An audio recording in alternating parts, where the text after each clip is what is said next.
তাহলে আদালতে বিচার হবে কার হুকুমে? এখন কার হুকুমে বিচার হয়? ব্রিটিশের আইনে। এটাও অনেকে জানে না ভাই, জানেন? অনেকে জানে না, এটাও জানে না। তাহলে আমি আপনি মুসলমান দাবি করলাম, আমার বিচার চলে ব্রিটিশের আইনে, আমার অর্থনীতি ইহুদির আইনে। আমি কি করে মোমেন থাকলাম, কি করে আমি ইমানদার হইলাম? আপনারা বলেন। ইমানের অঙ্গীকারে থাকলাম আর ইমান থেকে আউট।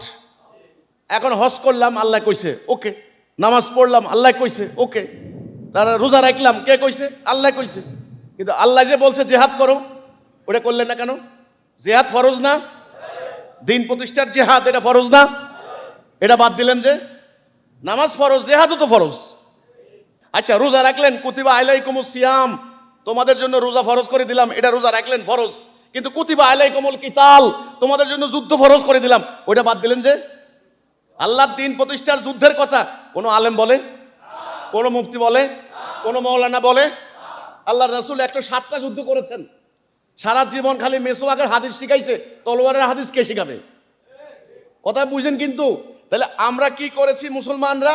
আমরা সুবিধা মতো কিছু কিছু আমল বেছে বেছে এগুলা নিয়েছি, আর অধিকাংশ আমল আমরা বাদ দিয়েছি। এই যে কিছু সুবিধা মতো নিলাম আর অধিকাংশ বাদ দিলাম, এটার নাম শিরিক।